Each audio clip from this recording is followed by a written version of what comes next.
My girlfriend left with her ex-boyfriend because he was the love of her life, but now she asked me to continue paying her debts. Hello, everyone. I never thought the day would come when I would have to write something like this, but the truth is I feel the need to vent and share my experience because I feel betrayed and confused. Maybe someone can give me some advice or simply help me get my thoughts in order. My name is Lucas. I'm 29 years old, and currently I am the owner of a fast food restaurant. It's not a fancy place or anything like that, but I am proud of what I have built. I started from the bottom working long shifts in other people's kitchens, saving every coin, and after a lot of sacrifice, I managed to open my own business. Over time, the restaurant began to grow. I gained regular customers, and somehow I became known in the area. I can say that I live from what I love. Thanks to that, I was able to buy myself a car, and with effort, I also managed to have my own house. It's not a mansion, but it's comfortable, cozy, and enough for me. I have never been a person of luxuries, just a hard-working person who feels satisfied when he sees that his goals are achieved with constancy and discipline. It was in that context, when things were going up, that I met Maria. She was 25 years old at that time, and I was at a stage where I wasn't looking for a formal relationship. But life surprised me. I remember perfectly the first day she entered the restaurant. It was a Friday afternoon, one of those days when customers don't stop coming in. I was at the cash register helping because we were short of staff, and then she arrived. She ordered with a shy smile, but there was something in her gaze that caught my attention. She asked me if the place was mine, and when I told her yes, she was surprised. She congratulated me on the business, and we stayed talking a little. It didn't take long for us to start going out. At first, everything was illusion, novelty, those butterflies in the stomach that make any sacrifice worthwhile. Maria was affectionate, attentive, and always made me feel special.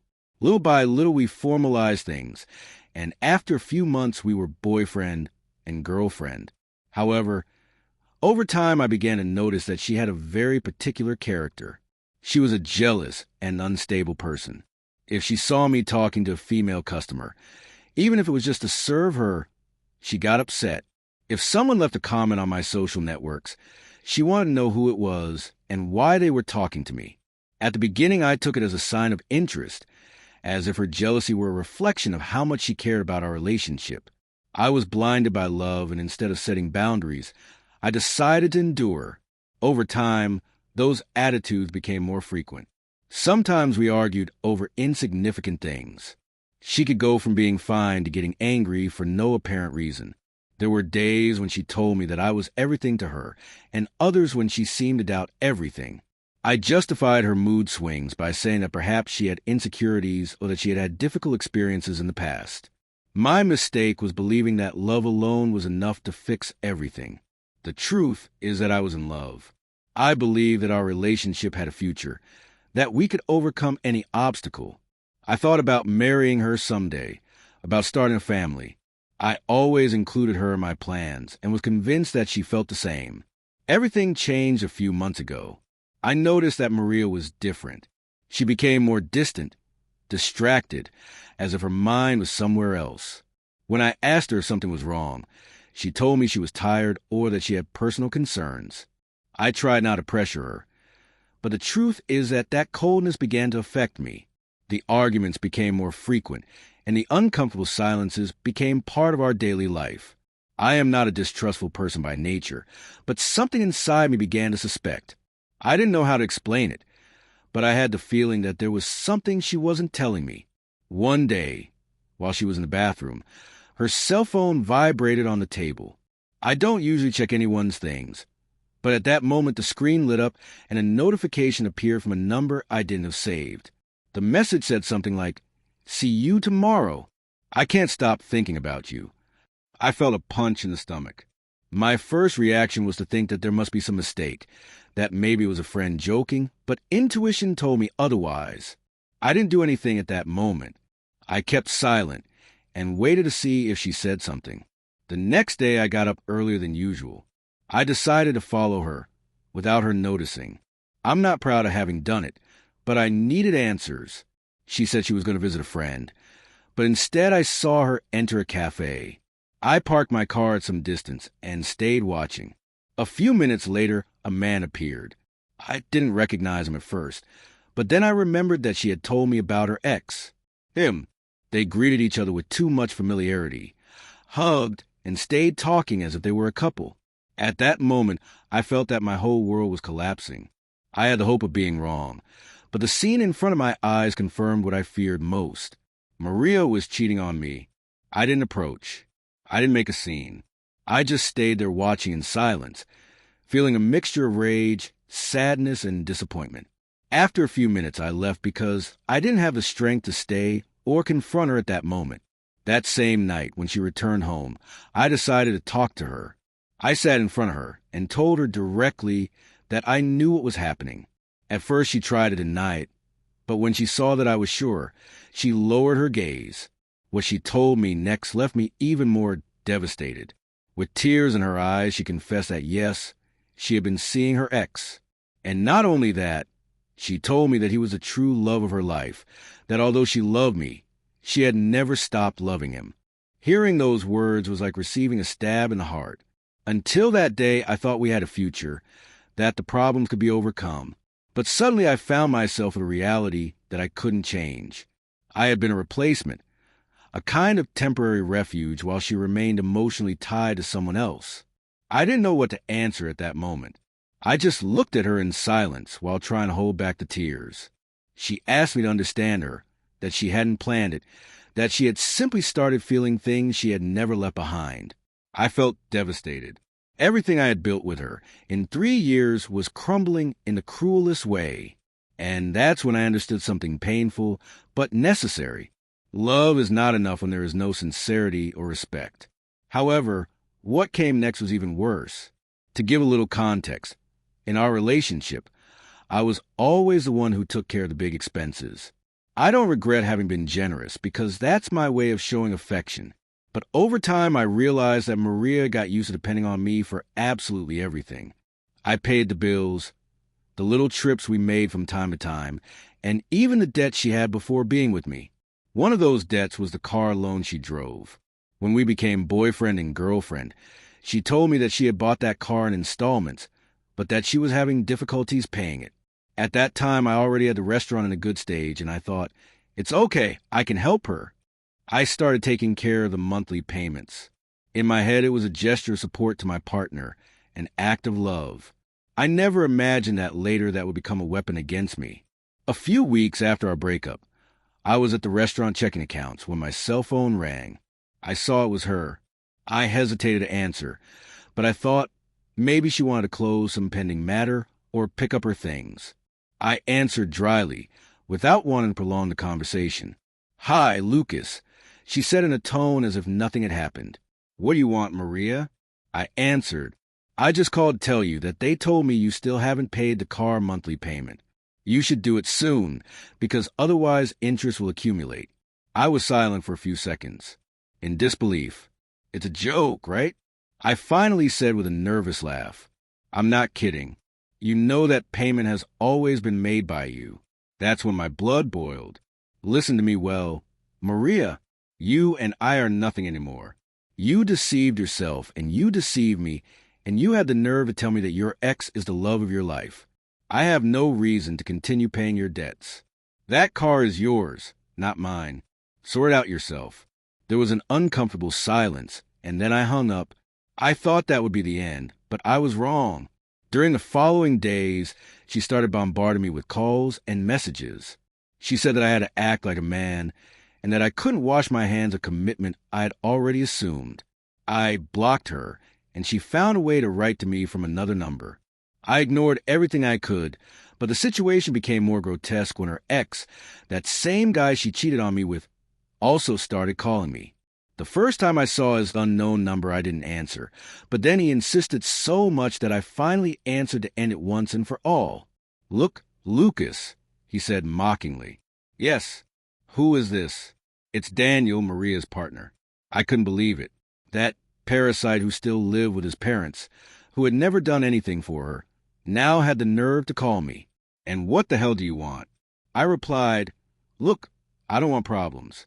I just want you to understand that the fair thing is for you to continue supporting Maria. She gave you 3 years of her life, 3 years of youth that she won't get back. The least you can do is pay her what she deserves. I froze. Sorry, I said incredulously. Yes, you heard right. She deserves you to cover at least 1 year of rent and the pending car expenses. For you, it's nothing. You have a restaurant that makes you good money. At that moment, I exploded. Look, idiot, what I did in those 3 years was give her absolutely everything.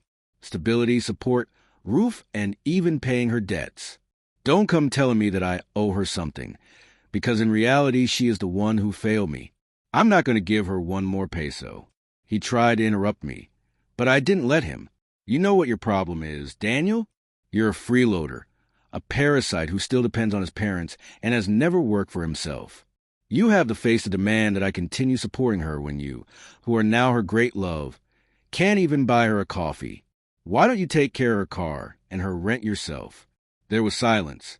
I was already beside myself. Learn to earn things with your own sweat. Freeloaders, I told him before hanging up. That was the end of the call, but not of the harassment. Maria insisted again in the following days. Messages like, Lucas, be reasonable. Don't leave me alone in this. Or if you really ever love me, keep your word and pay what's left. But I was already convinced that the moment had come to set a definitive limit. It wasn't just about the money, but about respect. I had given too much in that relationship. I gave her opportunities she would never have had on her own, and instead of valuing that, she betrayed me with someone who clearly wasn't at her level in any aspect. And the worst thing was that, far from feeling ashamed, she pretended that I continued to be her savior while she shared her bed with that guy. That situation opened my eyes in a brutal way. I understood that sometimes people don't just take advantage of your love, but also of your generosity. And when you don't set limits, you end up becoming a kind of emotional and financial ATM. With each message that arrived on my cell phone, with each attempt at manipulation, my determination grew stronger. I wasn't going to pay anything more. The car was her problem. The rent was her problem. And her new life with the love of her life was also her problem. I'm not perfect, but I am clear that what I have achieved in my life has been through effort. No one gave me anything, and much less did anyone come to solve my debts. If she wanted to stay with her ex, fine, but she should also stay with her responsibilities. And that's how I decided to cut all contact. I blocked her everywhere, even unknown numbers. I also asked my restaurant employees not to let her in if she ever showed up there, not because I wanted to humiliate her, but because I needed to take care of my mental peace and protect a business that I built with so much sacrifice. The first days were difficult. I won't deny it. I felt angry, sad, and at the same time with a feeling of emptiness. I had invested years of my life in someone who in the end only used me. But over time, I began to see things more clearly, and although it still hurts, I know I made the right decision. Not to put 1 more peso in the life of someone who betrayed me and didn't even have the decency to leave with dignity. Update. After everything that happened, I thought I had already closed this chapter of my life. I blocked her everywhere. I set a clear limit, and I focused on moving forward. I thought that would be enough, but I was wrong. A couple of quiet weeks passed, until one day my cell phone rang with an unknown number. I hesitated to answer, but out of habit I did. To my surprise, it was Maria. Lucas, please, don't hang up, she said, sobbing. Already from the beginning, it was annoying. What do you want now? I replied coldly. Please, help me at least with the car thing. I don't want the debt to grow more. If we don't pay this month, they are going to charge me interest, and I have no way to do it. I just need you to give me some money. I was silent for a few seconds. I was surprised by the way she still had the audacity to ask me for money after everything that had happened. Maria, I already told you, that car is yours, not mine. It's your responsibility. I'm not going to pay anything. She started crying harder. Lucas, understand me. I promised Daniel that you would cover everything. I told him not to worry, because you had always been there. I assured him that we wouldn't lack anything because you have money, because you are rich. Hearing that made my blood boil. Rich? I replied, almost laughing sarcastically. Do you think that because I have a restaurant I'm a millionaire? Do you know how many hours I work a day for this to work? I'm not rich, Maria. What I have earned with sweat, not with cheap promises. If you really want to get out of your debts, get a job. At that moment, I heard a strange noise, and suddenly another voice took the phone. Look, you son of a bitch. It was Daniel with a threatening tone. If you don't want anything to happen to your little burger joint, you'd better cooperate. I felt a chill down my spine, but I immediately got angry. Are you threatening me? Parasite. Listen to me well. If you touch my restaurant, you go straight to jail. I'm not afraid of you or anyone. You want money? Get a job like any decent person, because for me you won't see a single peso. And I hung up hard. After a few minutes, my cell phone rang again, but I didn't answer. A while later, I received an audio from Maria. Please, Lucas, she said, crying, help me. I can't handle this alone. It's a lot of money, and if you don't give me something, Daniel is going to leave me and I'm going to be left without anyone to support me. I couldn't help but laugh ironically. She was really admitting that the only thing she cared about was that guy leaving her, that her whole plan revolved around living off someone, whether it was me or him. I decided to answer her with sarcasm. I opened my gallery, looked for a video I had saved for a while, the famous meme of Mr. Krabs playing the world's smallest violin. I sent it by message along with a text that said, "This is the official anthem of your situation. Good luck with your great love and your debts." After sending it, I felt relieved as if I had given it the closure I needed. However, deep down I knew I couldn't stay just with a mockery. Daniel had made a direct threat against my restaurant, and that was no longer a game. The next day, I went to talk to my lawyer. I told him everything, from the calls to the audio and the explicit threat. I showed him the call records, screenshots, and the audio of Maria crying. My lawyer was clear. What they were doing was extortion, and I could report it. Also, the threats against my business were a serious matter. I didn't think twice. I filed a formal complaint and requested protection measures. At the same time, I hired private security for the restaurant. I installed additional cameras, reinforced the entrances, and explained the situation to my employees, so they would be alert. I didn't want to take risks neither for me nor for the people who work with me. The ironic thing about everything is that while I was doing everything possible to protect what I had built with so much effort, they were probably still thinking about how to get money out of me. And I say that because days later I received a message from another unknown number. It was an absurd blackmail attempt, clearly written by Daniel, saying, "You're still in time to do the right thing and support Maria. If you don't, face the consequences." That was the final proof that I took to my lawyer. With each attempt at manipulation, they themselves were sinking deeper. On a personal level, I won't deny that it affected me. It's not easy to accept that the person you trusted turned out to be capable of betraying you, and on top of that try and take advantage of you even after breaking up the relationship. What impacted me the most was not the infidelity itself, although it hurts, but the mentality of dependency and abuse. The fact that someone thinks they deserve another person to carry their debts just because they shared time together is something I still can't fully understand. Daniel, on the other hand, only confirmed what I already knew. A man without ambition, without work, without dignity, willing to live off whoever. It made me angry, yes, but also pity. How can someone feel comfortable asking another man for money to support his partner? It's the height of mediocrity.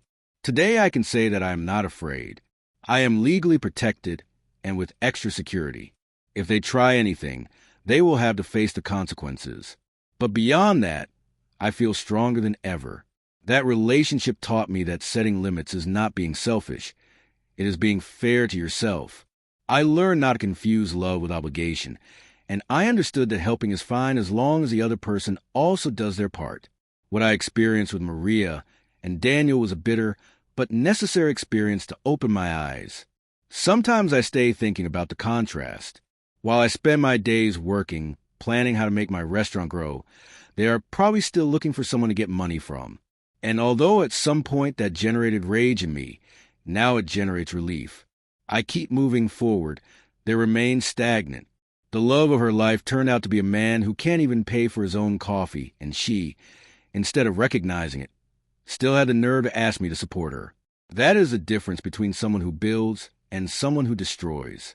Today I continue with my life. My restaurant is stronger than ever, with new security measures and with customers who support me. And personally, I am learning to enjoy my single life and my independence. Maria and Daniel, I don't know what will become of them. Maybe they stay together, maybe not. But what I am sure of is that they will never see another peso of mine. And if there is something I can advise anyone who reads this, it is the following. Never allow someone to manipulate you with love or guilt to take advantage of you. True love does not demand that you pay another person's debts, nor that you sacrifice your dignity to support someone who doesn't lift a finger. I learned that lesson the hard way, but I am grateful to have done it now and not later, when the price would have been even higher. Update. As I told before, I had taken legal measures against Maria and Daniel.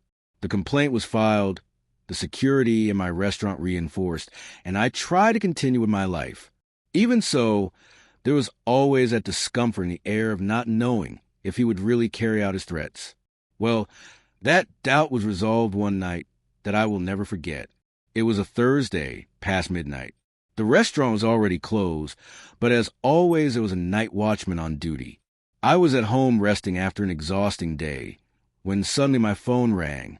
It was a watchman speaking nervously and with a broken voice.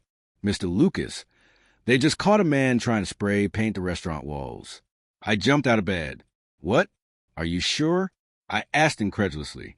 "Yes, I saw it with my own eyes."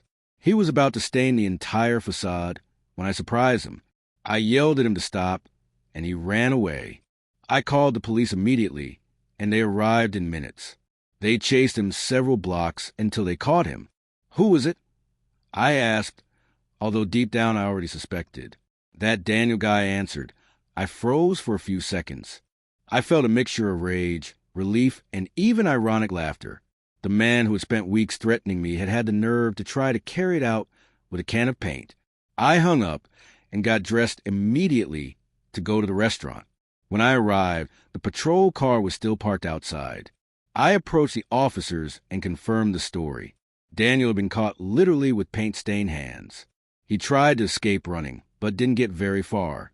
They caught him in a nearby street, agitated and out of his mind. The watchman told me that when he confronted him, Daniel was shouting incoherent things like, "This place is worth nothing, or if he doesn't pay me, I'll ruin his business." That was enough to make his intention clear. They took him to the police station, and that same night, I had to go to ratify the complaint. I already had the extortion case ongoing with the calls and messages, and now the attempted vandalism was added. In legal terms, that was practically the coup de grace against him. The following days were a storm. My lawyer kept me informed of every step. Daniel was facing charges of extortion, threats, and attempted damage. Although the material damage did not materialize, the fact that he was caught red-handed with a spray, added to the previous messages, left little room for doubt. Maria, of course, tried to contact me, not directly because I already had her blocked everywhere, but through mutual acquaintances. She asked him to talk to me, to intercede, to have me withdraw the complaint.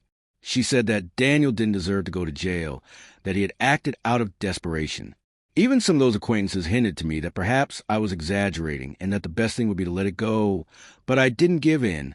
I had endured infidelities, humiliations, blackmail, and threats. That was enough. It wasn't up to me to forgive something that was clearly a crime. On the contrary, if I let all that pass, the message I would be sending would be that anyone could come to intimidate me or put my work at risk without consequences. The process was quick because the evidence was overwhelming. Call records, message screenshots, the audio where they asked me for money and threatened me, and finally the attempted vandalism with police intervention.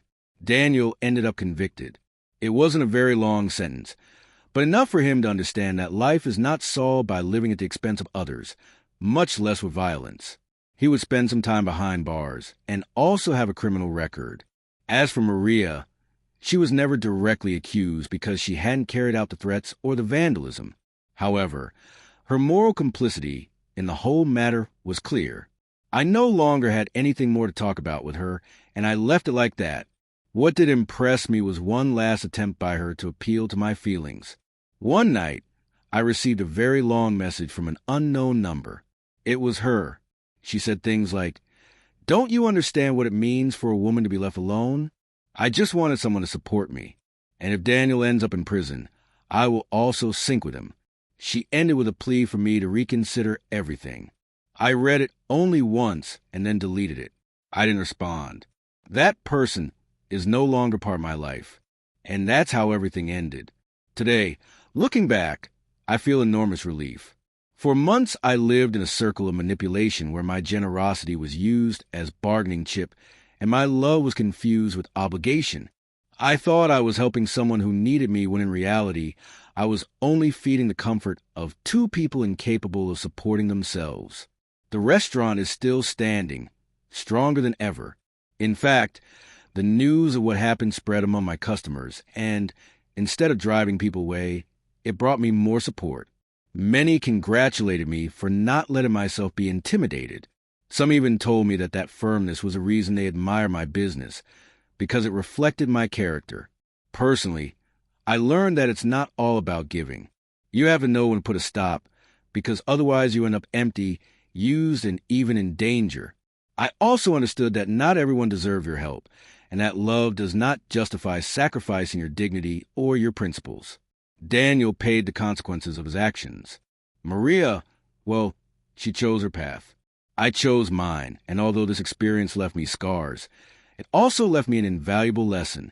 What is built with effort and sweat is defended with head held high, without fear and without giving in to blackmail. Today I can say with pride that I came out of this stronger. I have my restaurant, my peace, and, above all, the tranquility of having put an end to a story that should never have started in that way. That was the closure. And believe me, there is no better feeling than looking back and knowing that I didn't fall into the hands of those who only want to take advantage.